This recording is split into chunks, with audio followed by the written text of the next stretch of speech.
You know, our speaker doesn't need a whole lot of introduction. If you don't know Matt Pinnell, you really don't know Oklahoma. Matt's been around for a while. He's our 17th Lieutenant Governor. He is the father of 4 children, husband to Lisa. She's the better half, we tease him.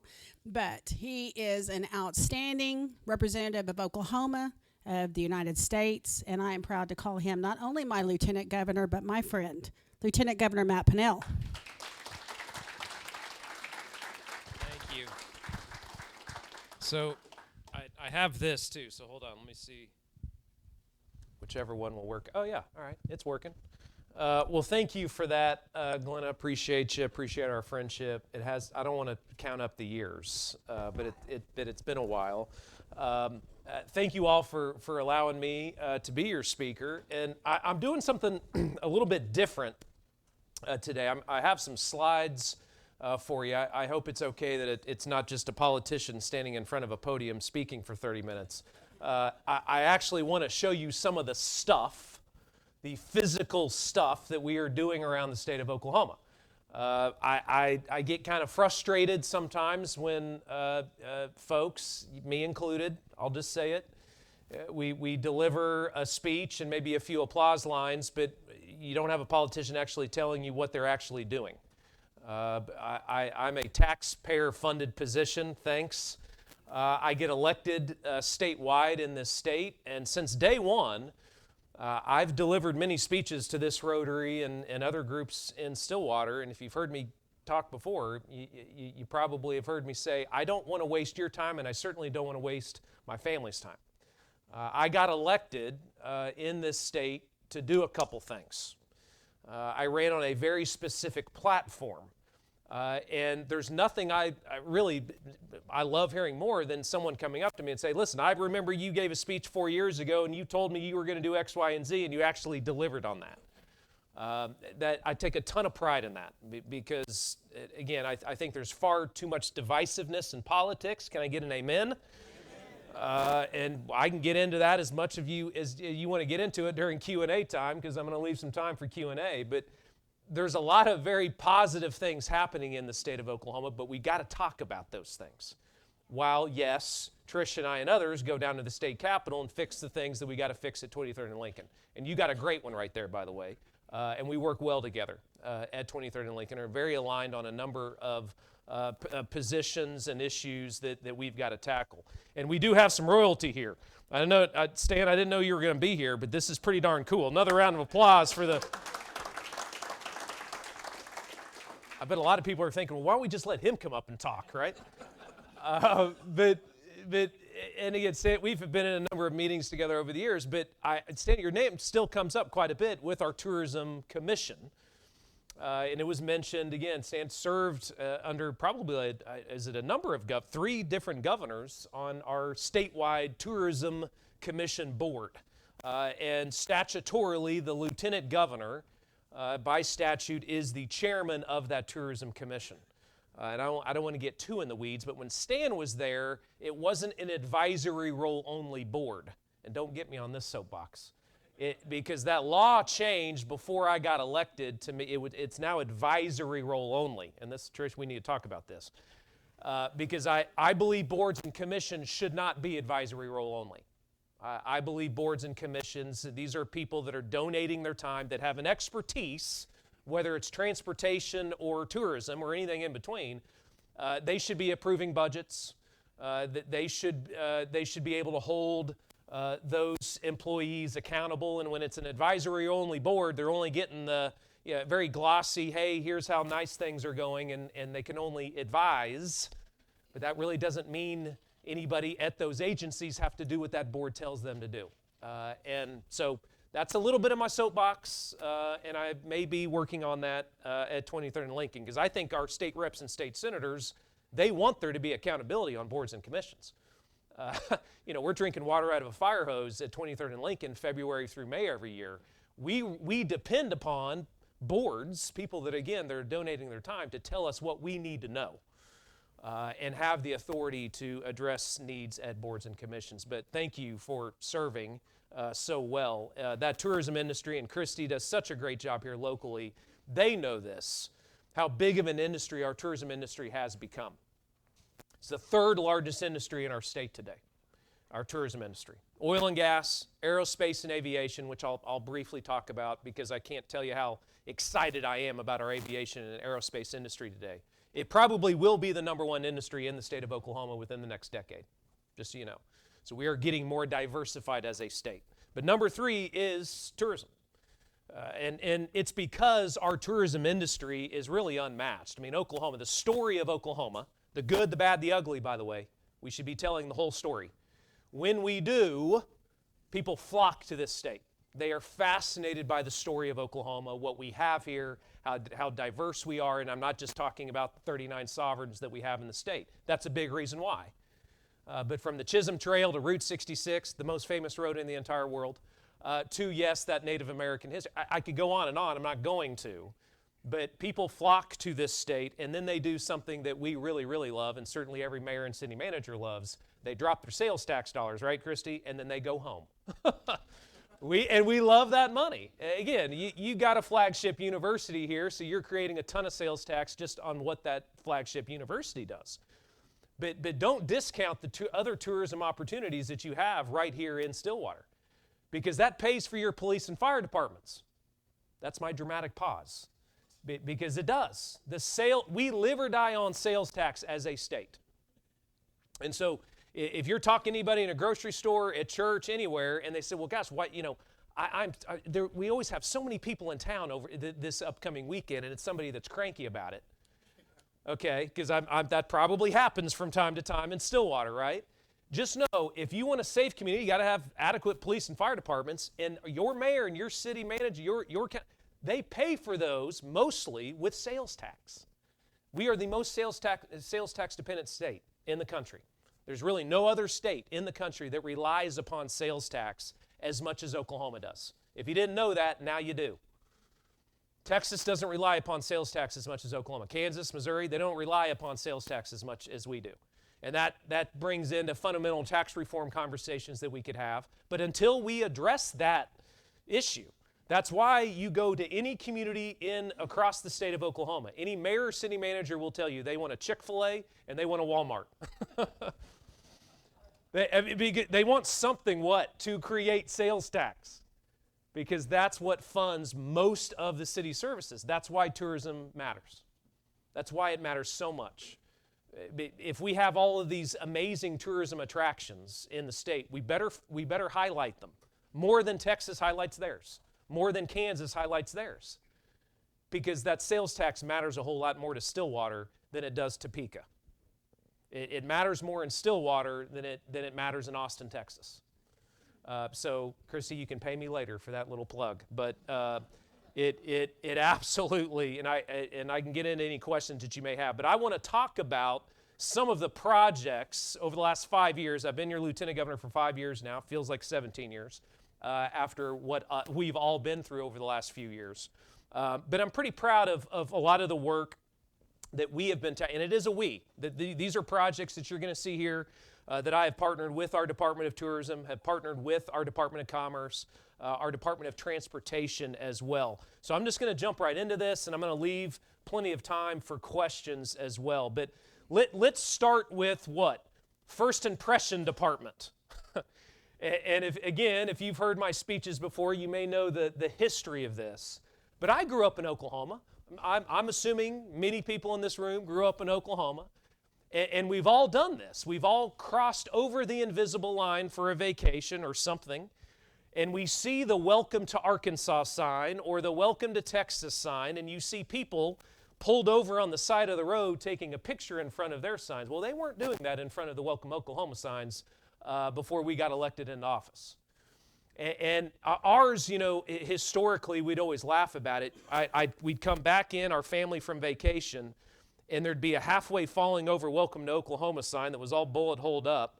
And and right next to it, I don't know why we did this. Stan probably didn't do this in tourism, but right next to the sign said, "Discover the Excellence," with a halfway falling over Welcome to Oklahoma sign. And I've laughed about it for 25, 30 years, truly my entire life, until I was in a position to actually do something about it. So First week in office, and you saw them, we put brand new Welcome to Oklahoma signs up all across the state of Oklahoma. I think those things matter.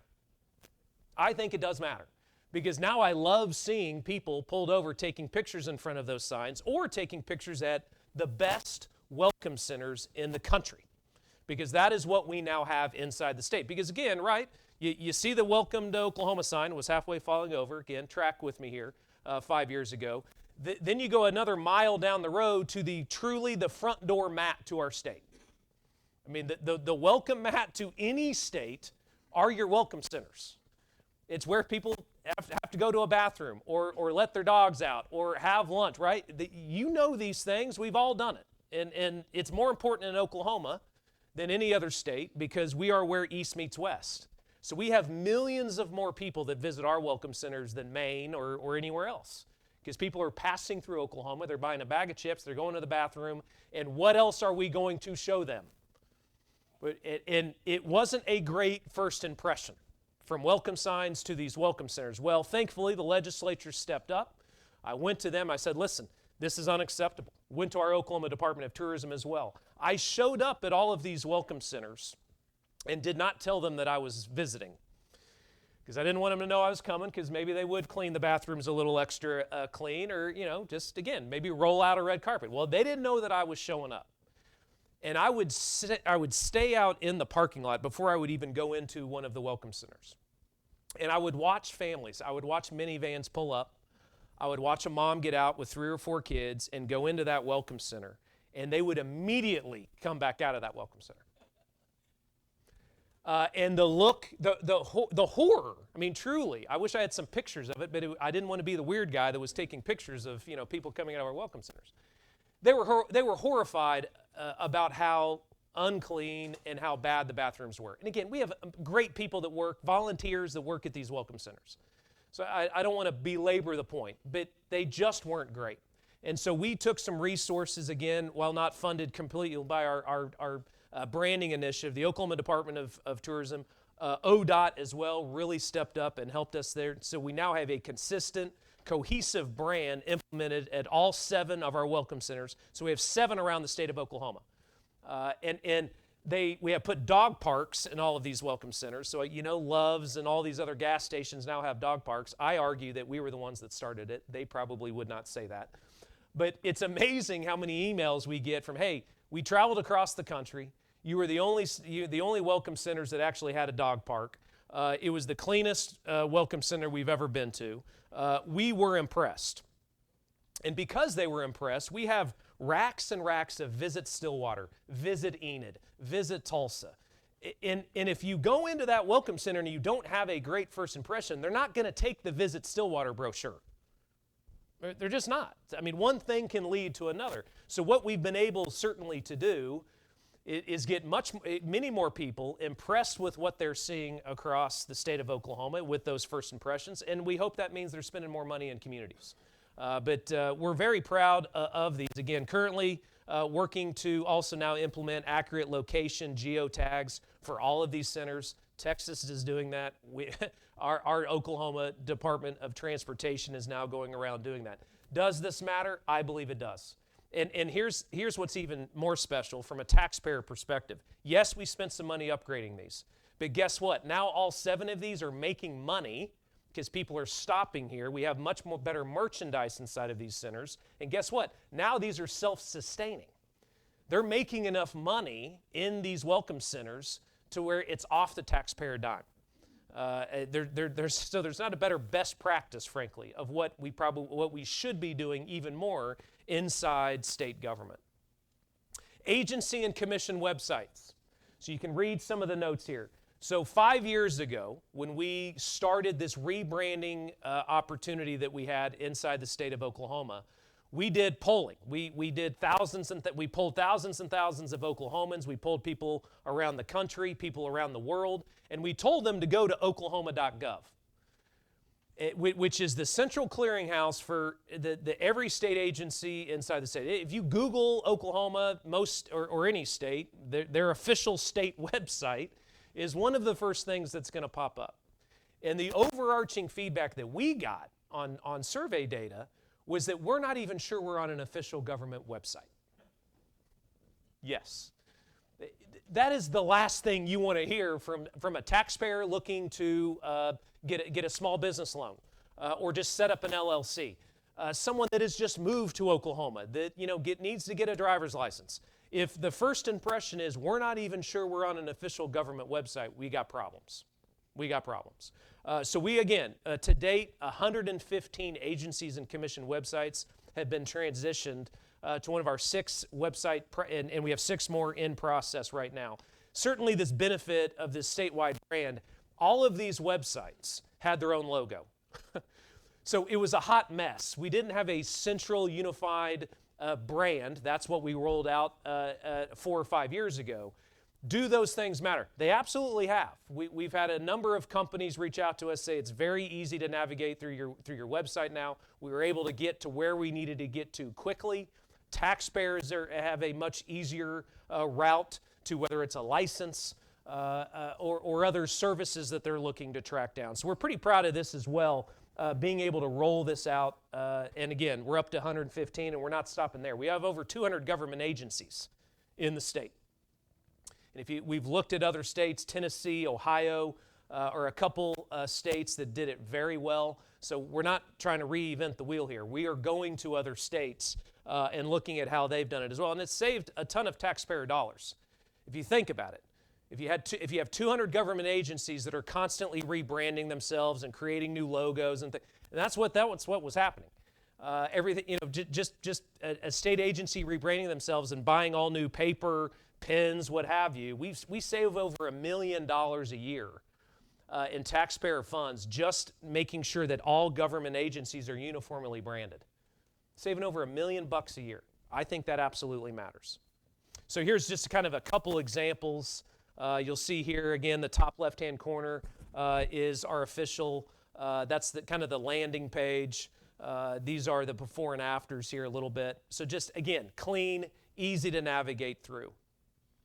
Another project that we launched recently is in partnership with our public educators. And if you want me to get on a soapbox, I certainly can to talk about the state of public education. And by the way, not just in Oklahoma, but around the country. If you want to ask me what keeps me up at night, one of those things certainly is the teacher pipeline inside the state of Oklahoma. The number of emergency teaching certificates that most likely we will have this year is unacceptable. I know it's unacceptable to your state representative. It's unacceptable to me. There's a lot of reasons for it, but if we do not support and thank and highlight and champion these educators, so these are educators. These are actual educators here. They are the models of our new merchandise line that we have inside the state of Oklahoma. So we looked at Colorado and a number of other states around the country that they're bragging about themselves. We haven't done a great job bragging about ourselves. Again, that's my department.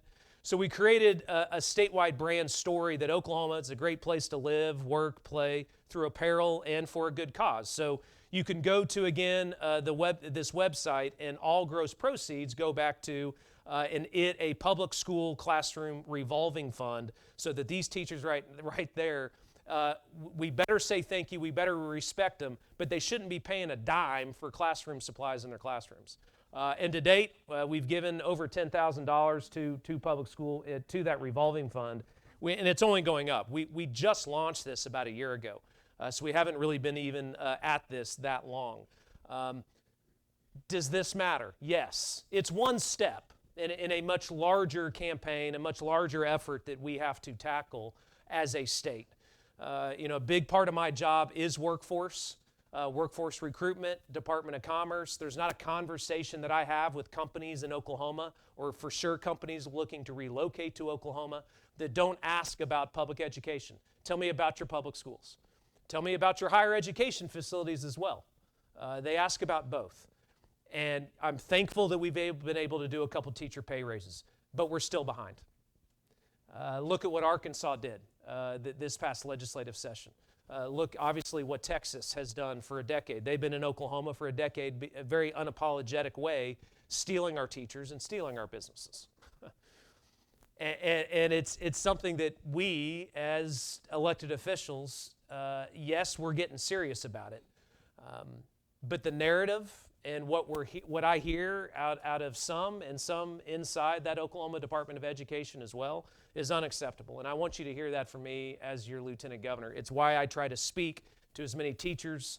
It's why I'm speaking to at least a dozen teacher orientation meetings, talk to superintendents, and they're inviting me to a lot of their new teacher orientations before school starts here. I believe I'm the only statewide elected official that has kids in public schools today. So it matters. It personally matters to me. And so again, I could talk about that quite a bit, and I certainly can answer any questions that you have. This is a small way of saying thank you. I know it's only a piece of the puzzle, but again, it's what I have control over as your Lieutenant Governor. If I have control again over the brand, we're going to make sure that we're going to leverage that brand into supporting our public educators around the state of Oklahoma. We also know that there's a whole lot of people coming through our airports today, a whole lot more than really ever before. Why? Because again, as I told you, Oklahoma's a hot state, not just literally hot. It was the best tourism year we've ever had last year. So Oklahoma City, Tulsa's airport, Lawton, these are three. Again, think about this. We didn't have anything in these airports before I picked up the phone to these airports and said, hey, can we just put a welcome to Oklahoma mural in your airport? Like, it's actually a little embarrassing that Oklahoma City and Tulsa didn't have something that welcomed people to Oklahoma. But again, not going to blame anybody. We're just going to move forward and fix those things. But we have been about this now. And yes, you will see your Stillwater Regional Airport on there, yes, by October, to be installed by October. We may be able to move that up a little bit, maybe. But we have 3 finalists, correct? So we are going to select the finalists, and we'll let Stillwater, I do not, we're not unveiling that today. But Stillwater, but if you think it's how far you have come here in Stillwater and how far the airport has come here in Stillwater, we did Tulsa, Oklahoma City, Lawton, Stillwater's next. So I think that says something. I think it says something about it, how much you're growing, but how much that airport is getting on our radar, literally on our radar. So again, does this matter? I think it does. Those are also front doors to the state of Oklahoma, and we're not going to just stop with those 5 or 6 airports. You know, our aviation history here in Oklahoma is a big part of our brand, and it costs very little money for us to do this. This is a partnership between my office and our Oklahoma Arts Council. So the Oklahoma Arts Council, these are all local artists, so these are Oklahomans as well, so it's certainly a great influx of revenue for local Oklahoma artists too. Brand projects. This is breaking. We were just there yesterday. So again, when you think about what do we do here in Oklahoma that other states don't have as good of a brand? But it's also something that has been very frustrating to me. Everybody thinks, when you think music, you think Nashville, maybe you think Memphis a little bit. Well, all Nashville is doing is talking about our people. Right? I mean, how ironic is that? I mean, all of our stars, a lot of our stars, particularly in the country side of things, they live in Nashville. Garth Brooks just opened a bar there in Nashville, right there on Broadway. And we, the state of Oklahoma, have as good or better brand, better heritage and history around music than really, truthfully, any other state in the country. But if you go to the Oklahoma Music Hall of Fame today, which is housed in Muskogee, Oklahoma, there's probably a lot of people in this room who have never been there, I would tell you, don't go there right now. And I would say it if the executive director of the Oklahoma Music Hall of Fame was sitting right here. It's not worthy of the legacy that we have here in Oklahoma. It does not pull in tourists from around the world like it should. Because again, tourists around the world, when they think music, they're going to think Oklahoma. Garth Brooks, yes, at the top of the list. You know him here. But we didn't have a great brand. We didn't have, a museum worthy of what it should be. We announced yesterday, yes, a rebrand, but a complete remodel of that building. So we are going to start construction, start remodeling on that. These are a few renderings of what it will look like after. So that right now they're housed in a great depot right there in Muskogee. Yes, Okie from Muskogee and everything else, but we're going to make this world class.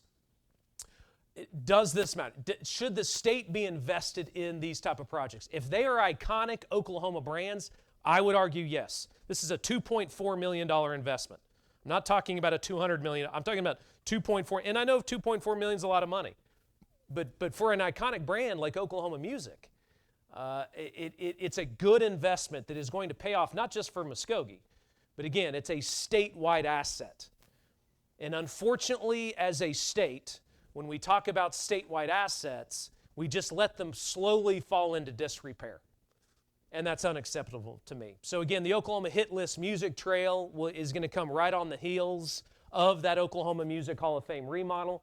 Again, and Christy probably remembers this, the state of Oklahoma and the tourism department launched an Oklahoma Music Trail 7 years ago. Great idea. But there is no physical Oklahoma Music Trail. That's the problem. Again, sometimes in state government, we launch something and then there's actually no tangible evidence of it. You know, you can go to Carrie Underwood's hometown, you can go to her high school. That's where we tell you to go. There is no tangible actual trail like the Memphis Blues Trail or the Mississippi Blues Trail, or certainly what they do in Nashville with the statewide trail. You have to have something tangible for people to go see. And we're going to be building that out in the months ahead, as well as an Oklahoma Golf Trail. And this was an example of when I created the Oklahoma Fishing Trail, which I know I've spoken to you about before. I did that in year 1 in office. It's created over $35 million in revenue for the state, just inviting people to Oklahoma to go fishing. Who knew? We did. We knew. That's who knew. I had a legislator, Sheila Dills, who was a professional golfer, who said, hey, we need an Oklahoma golf trail. I'm sick and tired of hearing about this Alabama Robert Trent Jones golf trail. Some of you all, if you're golfers, you certainly know about the Robert Trent Jones golf trail in Alabama, which, again, a lot of that revenue goes to their public education system in Alabama. We have some of the most iconic golf courses. I'm not talking about Southern Hills. Yeah, that's like, I'm talking about courses you can actually play. And the Perry Maxwell brand that we have here in Oklahoma for golfers is the pilgrimage type of opportunity that they absolutely would do. Well, guess what? We've never talked about it before. It's like we have all these hidden gems across the state of Oklahoma that we don't promote outside the state for, again, new people to come inside the state of Oklahoma, spend their money and go home. And if you didn't know, golfers spend a whole lot of money. But if you don't create a brand and then promote it, then guess what? People are going to they're going to continue to go to these other states that are promoting those opportunities. And some of you all in this room, may certainly go to other states. Missouri's doing it now in the Ozark area. You can't go there, but just know that what they're building up there is pretty cool.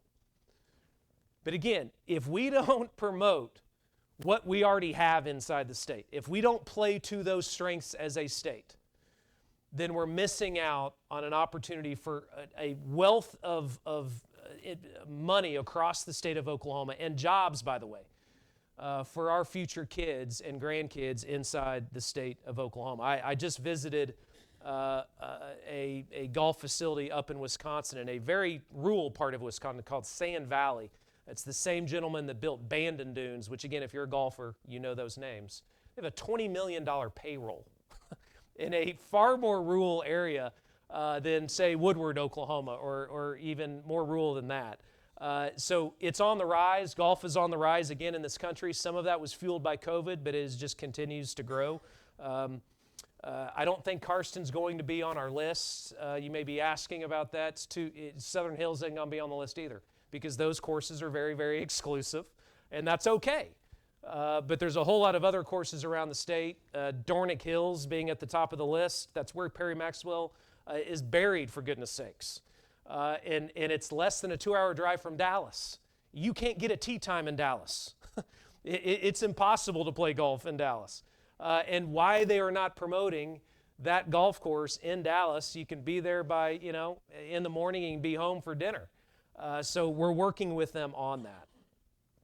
I want to pivot just briefly to the Oklahoma Workforce Tour. Again, what I showed you are maybe some a little bit of the appetizer, the first impressions that do matter, the branding that does matter, that gets people to the state. because tourism is the front door to everything else that you want here in Stillwater. It does start with the trip.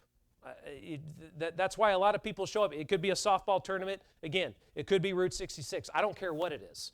But if we get them here, then we can sell. And then, a family's going to go home and they're going to say, hey, listen, I had no idea Stillwater was this great.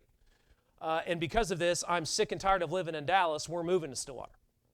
I'm sick and tired of Kansas City. And I'm definitely sick and tired of Austin, Texas. We're out of here.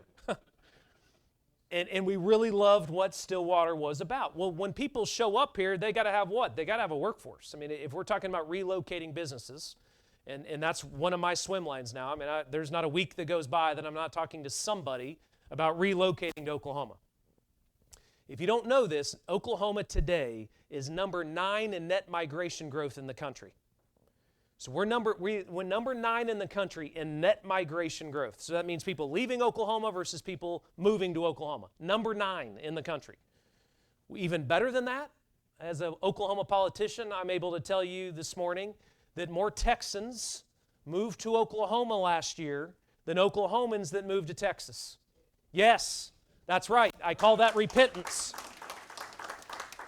We call that repentance. People are coming home.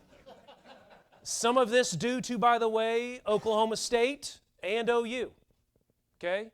And again, I'm unapologetic about that too. I've talked to teachers at OSU and OU that are paranoid to tell politicians, and Trish, I don't know if I've told you this, that they're paranoid about, well, gosh, should we brag about all these Texans that are coming to college here? I'm like, well, of course not. Not if what you're telling me is true, that over 70% of the kids that graduate from these colleges, they then stay in that state.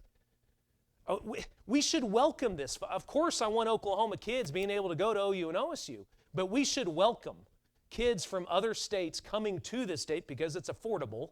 That's a big reason why Texans are showing up here, because they can't afford their own schools. They're very unaffordable in the state of Texas. My girl was at junior day at OU last year, and 75% of the kids in this huge arena were Texans. And I had a big smile on my face. So again, just know that I don't shy away from that whatsoever, but that's why I started a workforce tour. It's why I'm going around the state of Oklahoma, going directly to small business owners, saying, why can't you hire 5 more people? And why aren't companies moving to your community? I mean, we have to be honest about this so that I can go take something to the legislature about why a company is cranky in Stillwater or why a company won't move to Stillwater. And I won't belabor too much as far as what I'm hearing, but there is one consistent thing. Again, as you can see here, I've been everywhere, and we're doing another swing this fall.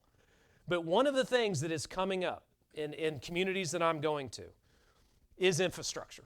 So Durant, for example, Durant should double in size over the next 10 years. There is no excuse for Durant, which is the front door to Dallas, because that's what Durant, North Texas and Oklahoma are just growing into each other.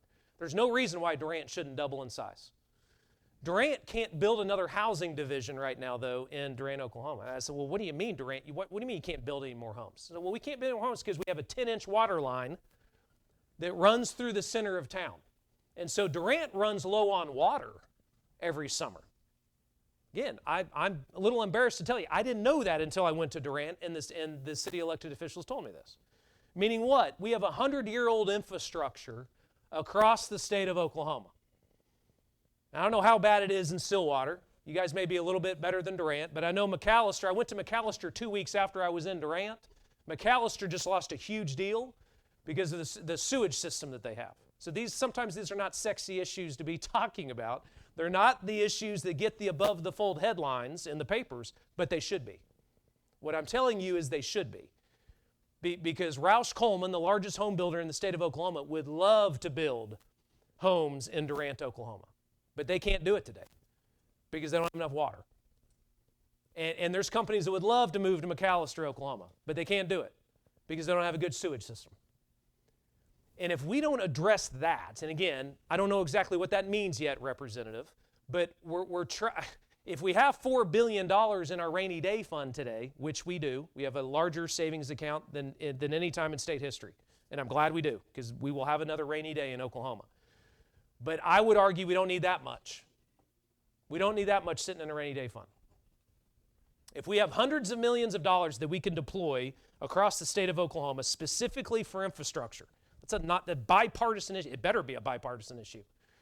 To fix water lines and sewage lines and build more two-lane roads with shoulders so our boys and girls in rural Oklahoma aren't dying by a higher rate than in Tulsa and Oklahoma City, by the way, then we should be fixing those basic infrastructure needs. And that is what, I'm just going directly to the source. I'm not making this up. I'm going directly to people that look just like you, business owners that just look just like you. And so I'm able to go with some credibility to our legislature and tell them why. Because we are running this campaign right now. We unfortunately can't wait for the water line. We are deploying a campaign about why people should be living in Oklahoma. Why? Because of all the upgrades that we have from a quality of life perspective created over the last 20 years. The quality of life in Stillwater, in Tulsa, in Oklahoma City is so much better than it is in Dallas today. 20 years ago, I couldn't have said that. When all my buddies graduated, they all got landman jobs. They went to Dallas and Houston. We probably have similar stories. They left OU, they left OSU, and they went to Texas 25 years ago. And my buddies loved it for about 5 years. Now they have young families that they're raising in Dallas and Houston, and they hate it. They're dealing an hour and a half, 2 hours to work. They're trying to get their kid in an elementary school that's a year-long waiting list. It's unaffordable. They can't afford a house. They don't know what a backyard looks like anymore.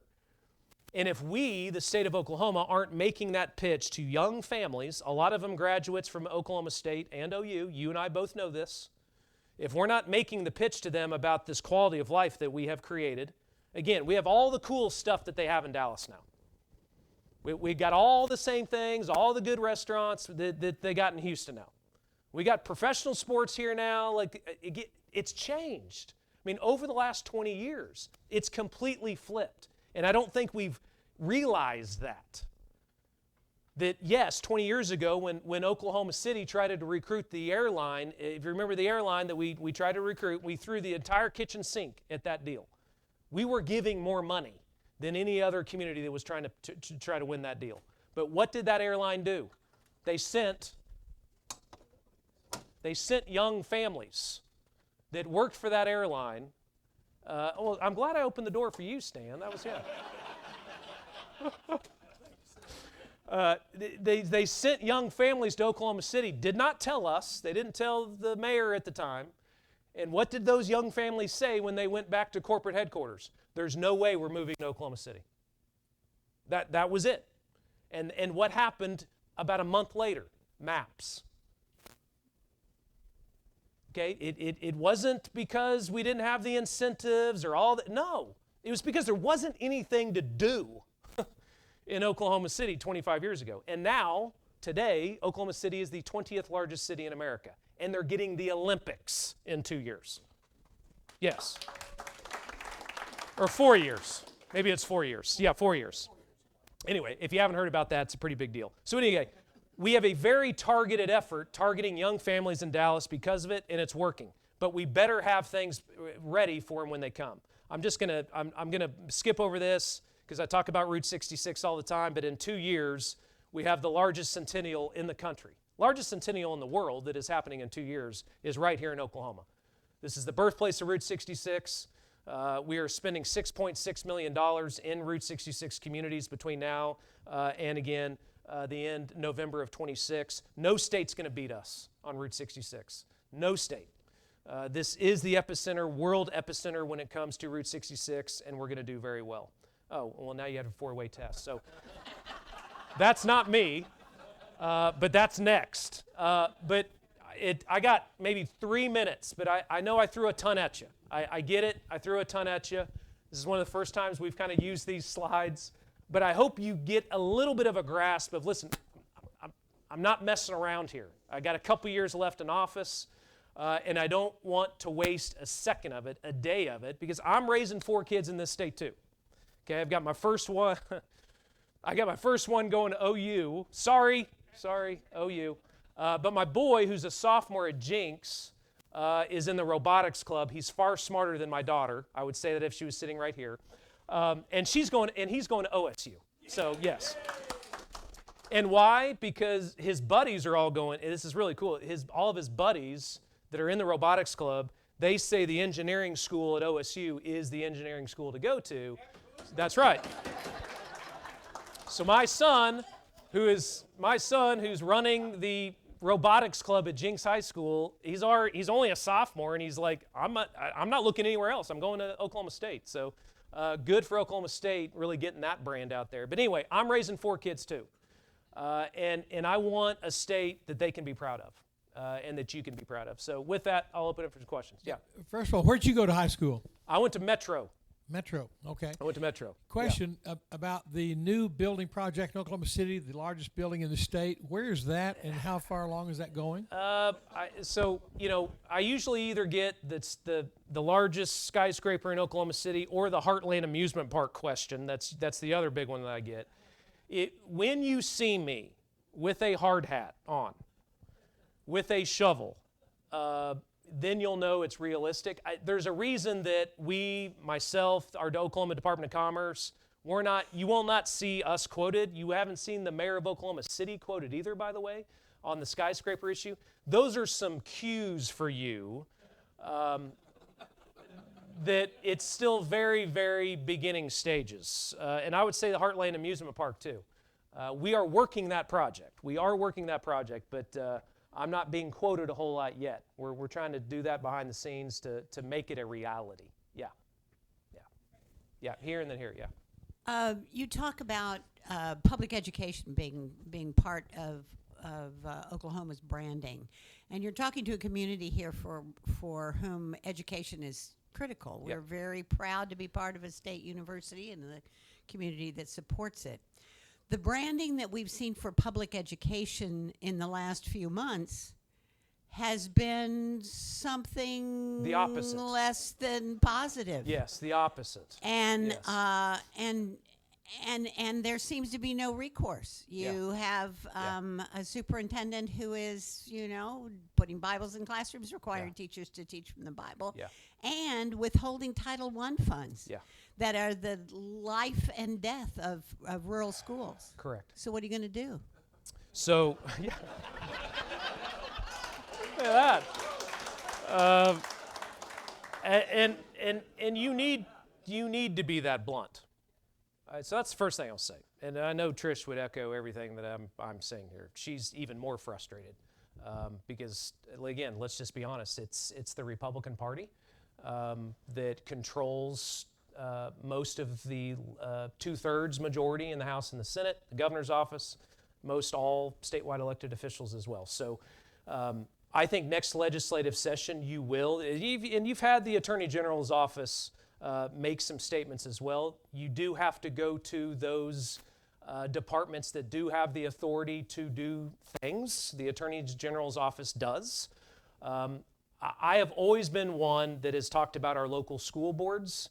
Those are some of the narrative that is coming out of Secretary Walters' office in that Department of Education. Those are decisions that are made by local school boards. They're not decisions that are made by the statewide school board.